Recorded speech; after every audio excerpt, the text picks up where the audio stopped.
प्रिय विद्यार्थियों, आज हम बायोलॉजी का चैप्टर नंबर 28 का अध्ययन करेंगे, जिसका नाम है मानव का जनन तंत्र, रिप्रोडक्टिव सिस्टम ऑफ ह्यूमन। सबसे पहले इस चैप्टर का नाम है जनन। तो जनन क्या होता है देखते हैं। जनन आपको पता है कि जो सजीव होते हैं वो आपस में अपनी वंशवृद्धि को बढ़ाने के लिए जनन का कार्य करते हैं, और जनन का कार्य करना एक आवश्यक क्रियाएं हैं। इसलिए उनको अपनी वंश की वृद्धि को आगे बढ़ाने के लिए उनको जनन करना पड़ता है। जनन जीवों में संतान उत्पन्न करने की प्रक्रिया को जनन कहते हैं। जो भी अपनी संतान या अपनी कॉपी उत्पन्न करते हैं उन इस प्रक्रिया को जनन कहते हैं। अब मनुष्य में जनन जो होता है उसके अंदर लैंगिक द्विरूपता पाई जाती है। लैंगिक द्विरूपता कैसे पाई जाती है? इसलिए देखिए, नर जनन तंत्र और दूसरा होता है मादा जनन तंत्र। नर जनन तंत्र के अंदर कौन सा भाग होता है? बाकी सब जैसे कि 46 गुणसूत्र होते हैं, उसके अंदर 22 जोड़ी यानी कि समान होते हैं। नर और मादा के अंदर एक जोड़ी ही अलग होती है। और एक जोड़ी के अंदर क्या क्या अलग होता है देखिए। नर जनन तंत्र में शिशन व वर्षण कोश होता है। उसी तरह से मादा में स्तन ग्रंथियाँ या अंडाशय होता है। अब नर जनन तंत्र को पढ़ते हैं। नर जनन तंत्र के दो प्रमुख घटक होते हैं, प्राथमिक जननांग तथा सहायक जननांग। पुरुषों में एक जोड़ी वर्षण कोश, अधिवर्षण, शुक्रवाहिनियाँ, शिशन, प्रोस्टेट ग्रंथि आदि पाए जाते हैं।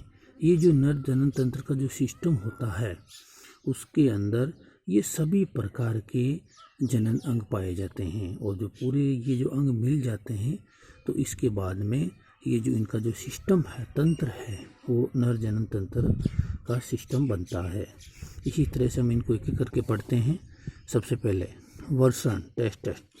दोनों टांगों के मध्य एक जोड़ी गुलाबी तथा अंडाकार। दोनों टांगों के मध्य एक जोड़ी गुलाबी तथा अंडाकार वर्षण होते हैं। आपने देखा होगा सभी प्रकार के हम जो मनुष्य होते हैं, हमारी दोनों टांगों के मध्य गुलाबी तथा अंडाकार आकार का जो वर्षण होता है वो पाया जाता है। नोट, प्रत्येक वर्षण कोश की गुहा से एक संकरी वक्षण नाल जुड़ी होती है।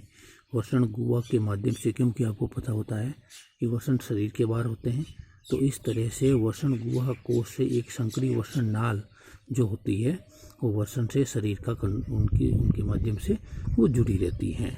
अब हम वर्षण की कार्य और संरचना पढ़ते हैं। वर्षण की संरचना व कार्य।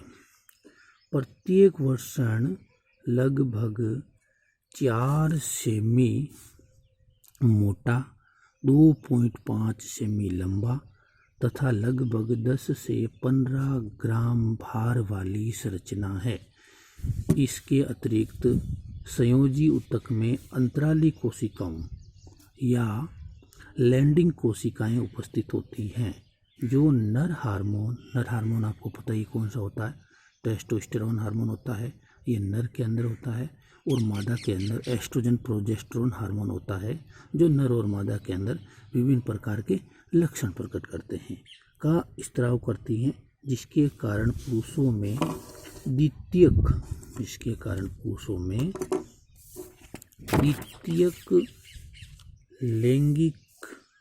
लैंगिक तथा सहायक जनन ग्रंथियों का विकास होता है। टेस्टोस्टेरोन हार्मोन होता है, उसकी वजह से पुरुषों के अंदर लैंगिक लक्षणों और सहायक जनन ग्रंथियों का विकास होता है।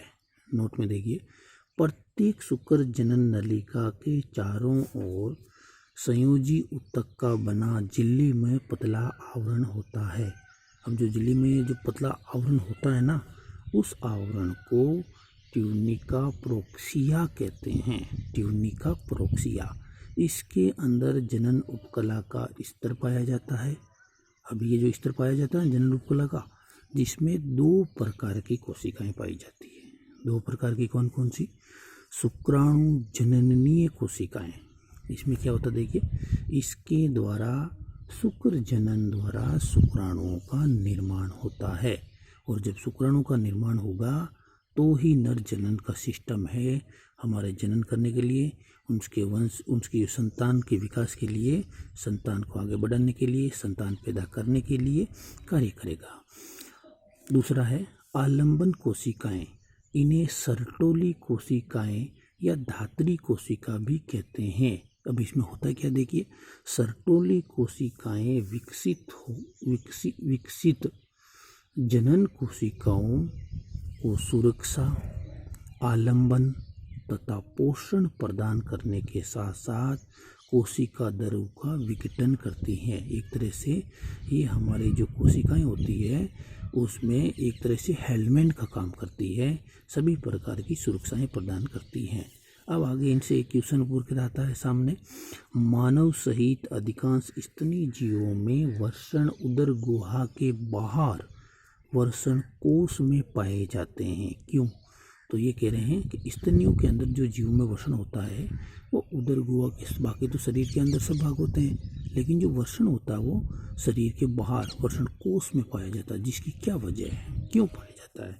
आंसर है क्योंकि शुक्राणुओं का परिपक्वन उदर गुहा में अधिक तापमान के कारण संभव नहीं है। वर्षण कोश में ताप शरीर के ताप से लगभग 2 से 2.5 डिग्री सेल्सियस सेंटीग्रेड तक कम होता है, जिससे शुक्राणुओं का परिवर्धन सुगमता से संभव हो जाता है। 2.5 डिग्री सेल्सियस। नोट, सर्दियों में ये तो होता है गर्मियों के अंदर, और सर्दियों के अंदर देखिए, सर्दियों में आपको पता है कि जो हमारा वर्षण होता है वो सिकुड़ जाता है, और उस सिकुड़ने की वजह क्या होती है? देखिए, सर्दियों में वर्षण कोश का ताप कम होने लगता है, तो टार्टोस्पेशिया एवं वर्षणोत्कर्ष पेशी सिकुड़ कर वर्षण कोश के उदर गुहा के अधिक नज़दीक ले जाती है, जिससे शरीर के ताप के कारण वर्षण का ताप नियत बना रहता है। वर्षण का ताप नियत बना रहता है क्योंकि वो सिकुड़ जाती है, जिसकी वजह से। दूसरा है, वर्षण के बाद में आता है अधिवर्षण। यह एक पतली लगभग 6 मीटर लंबी अत्यधिक कुंडलित चपटी आकार की नलिका है। अब ये नलिका 6 मीटर तो लंबी होती है, कुंडलित होती है, चपटी होती है, और इसका विभाग होता है। तो स्टार में देखिए, इस नलिका को 3 भागों में बांटा गया है। कौन कौन से भाग हैं? सबसे पहले शीर्ष अधिवर्षण, जो मुख्य भाग ऊपर का भाग होता है, ये भाग चौड़ा तथा वर्षण के ऊपरी भाग पर टिका होता है। अपवाही वाहिनिकाएं इस भाग में ही आकर खुलती हैं। अपवाही वाहिनिकाएं होती हैं जो उनके शीर्ष भाग यानी कि अधिशीर्ष अधिवर्षण में आकर खुलती हैं। दूसरा देखिए, मध्य। यह मध्य व संकरा भाग है जो पतला हो और चपटा होता है, वर्षण की पक्ष सतह तक फैला रहता है। ये जो बीच वाला भाग होता है पतला और चपटा होता है और पक्ष सतह तक इनमें फैला रहता है। तीसरा, पुंचक अधिवर्षण, जो पीछे का भाग होगा, ये अंतिम भाग होता है। आपको पता है शीर्ष अधिवर्षण जो पहला था, मध्य बीच का था, और पुंच अधिवर्षण अंतिम भाग है जो पतला होता है, वर्षण के निचले भाग को ढके रखता है। जो हमारा वर्षण है उसका जो निचला भाग है उसको ढके रखता है। अगला है शुक्रवाहिनी। लगभग 45 सेमी लंबी नलिका होती है, 45 सेमी। इसमें कुछ कोशिकाएं विशेष तरल पदार्थ का स्त्राव करती है, जो शुक्रवाहिनी के मार्ग को शुक्राणुओं के गमन हेतु चिकना बनाती है।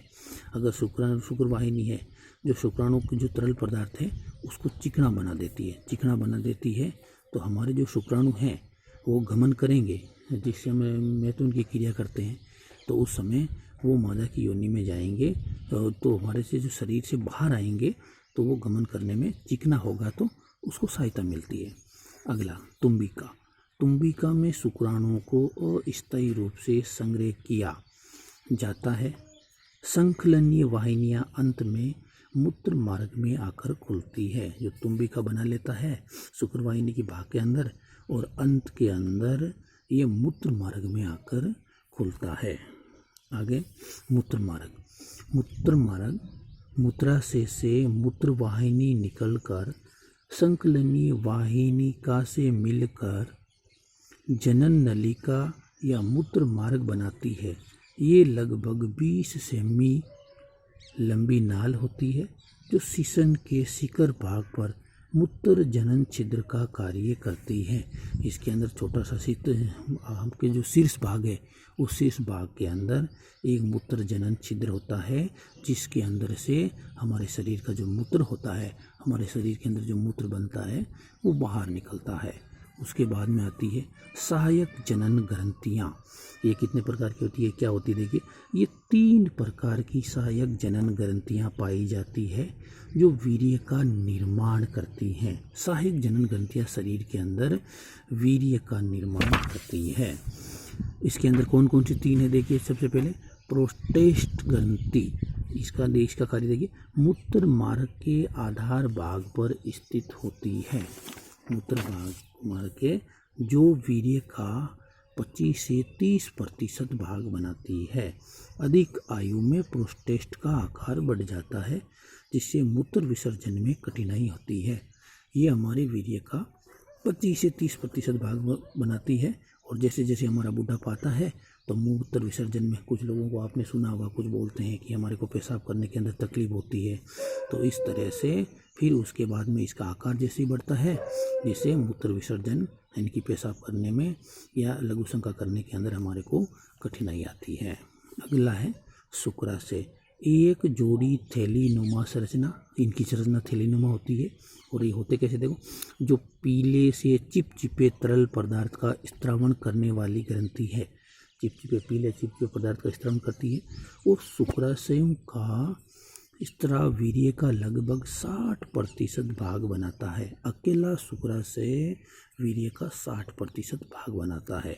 मोस्ट के अंदर देखिए, फ्रैक्टोस शुक्राणुओं को एटीपी के रूप में ऊर्जा प्रदान करता है। फ्रैक्टोस क्षारीय प्रकृति के कारण ये स्त्राव योनि मार्ग की अम्लीयता को समाप्त कर शुक्राणुओं की सुरक्षा करती हैं। अगर योनि मार्ग के अंदर जब मैथुन करेंगे और योनि मार्ग के अंदर अम्लीयता है तो फ्रैक्टोस शुक्राणु एटीपी एडिनोसिन ट्राइफॉस्फेट के रूप में ऊर्जा प्रदान करेगा जिससे योनि मार्ग की जो अम्लीयता होगी वो खत्म हो जाएगी और शुक्राणुओं को सुरक्षा मिल जाएगी। इस तरह से अगला है काउपर ग्रंथि।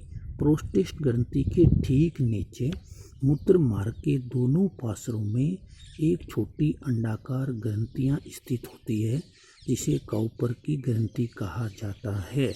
अंडाकार आकार की होती है और ये मूत्र मार्ग के दोनों पार्श्वों में एक छोटी ग्रंथि होती है। और इसका कार्य देखिए, मैथुन के समय गाढ़ा चिपचिपा तरल पदार्थ मादा की योनि की चिकना कर मैथुन क्रिया को सुगम बनाता है। तो काउपर ग्रंथियों के माध्यम से जो मैथुन की क्रिया करते हैं उसको सुगम बनाने का कार्य ये काउपर की ग्रंथियां करती है। अब देखिए, शीशन। वर्ण कोश के बीच में उदर से लटका हुआ एक लंबा बेलनाकार मैथुन पाया जाता है जो शीशन कहलाता है। यह महीन उदर भित्ति द्वारा ढका रहता है। वर्ण कोश के बीच में उदर से लटका हुआ एक लंबा बेलनाकार मैथुनांग पाया जाता है। लंबा होता है, बेलनाकार होता है, मैथुनांग पाया जाता है जो शीशन कहलाता है। ये महीन उदर भित्ति द्वारा ढका रहता है। इसके अंदर उदर भित्ति छोटी सी झिल्ली होती है, उसके माध्यम से ये ढका रहता है। सामान्य अवस्था में शीशन की 3 डोरियों में उपस्थित रक्त कोटर खाली रहते हैं तथा मैथुन के प्रति उत्तेजित होने पर शीशन धमनी से एक स्पंजी डोरियों के कोटरों में भर जाता है। स्पंजी कोटरों में मैथुन के प्रति उत्तेजित होने पर शीशन धमनी से एक स्पंजी डोरियों के कोटरों में भर जाता है। पेशियां फूलकर बड़ा व कड़क हो जाती है और तथा मैथुन के समय योनि की गहराई तक शुक्राणु गर्भाशय में पहुंच जाते हैं। इनका जो कार्य होता है, ये क्या करेगा, जैसे ही शीशन धमनी से रक्त स्पंजी डोरियों को कोटरों में भर जाता है तो ये फूल कर बड़ा और कड़क हो जाता है और मैथुन के समय ये योनि में गहराई तक जाता है। फिर गहराई में जाने के बाद में जो शुक्राणु होते हैं उसको गर्भाशय में पहुंचा देता है। इस तरह से मादा होती है वो गर्भवती हो जाती है। इस तरह से नर जनन तंत्र का आप चित्र देख सकते हो। शुक्राशय, प्रोस्टेट ग्रंथि, मूत्र मार्ग, शुक्र वाहिनी, अधिवर्षण, मूत्र मार्ग, शीशन।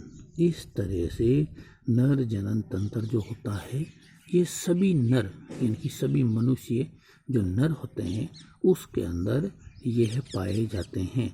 जिसको नर और जिसके अंदर मादा जनन तंत्र होता है उसको मादा कहते हैं और जिसके अंदर दोनों ही नहीं होते हैं उसको उभय तंत्र कहते हैं। इस तरह से हम आगे का चैप्टर कल पढ़ेंगे। नमस्कार।